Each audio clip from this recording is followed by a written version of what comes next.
Today I want to talk about my digital piece that I recently made showing the two sides of how birthdays can feel and the silent grief that can carry into that. I made this piece around my 24th birthday, and as my birthday was coming up, while I wanted to do certain things a little bit, I didn't really feel excited at all.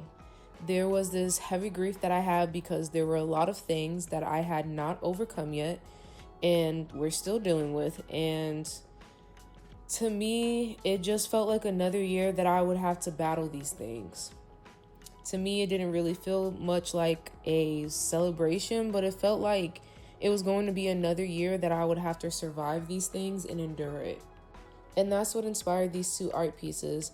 I wanted to show there could still be beauty in the midst of all the chaos that we deal with in our daily lives. I have some of my own personal battles up there that I know other people face as well, like depression. It shows how something that's supposed to be beautiful like a birthday can be tainted by the issues that we're facing in life. The reason I created the candles with the issues is because I wanted to display that sometimes it feels like those are the things that are shining brighter than everything else in our life. I wanted to show the silent grief that can carry into moments that are supposed to feel like celebration.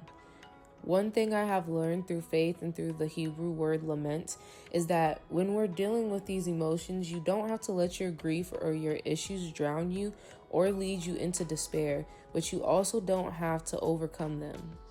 And that's what these two pieces are about. We live in a world today where there's this toxic positivity, and it's not that being positive is bad, but when it comes to grief, there's this: you may be down right now, but you need to get back up and be better than who you were before. Or you need to keep going because things can get better than they were before. And that's not how we should be trying to solve grief. When it comes to handling grief, we should be honoring our grief. And that's something the Lord has taught me. Honoring that space of grief and being honest with the Lord helps us during these hard times. Because here's the thing. Just because we're going through a hard time doesn't mean that the Lord is just going to snap his fingers and say, "Oh, thanks for being honest with me. Let me just remove all those issues because it's your birthday or because it's Christmas or you've been going through this a long time." Some of these issues we are going to have to endure for a little while longer or for the rest of our lives. But the Lord never says just push through and be positive if you're grieving, because that's not how grief works. Anyone who has ever experienced real grief knows that.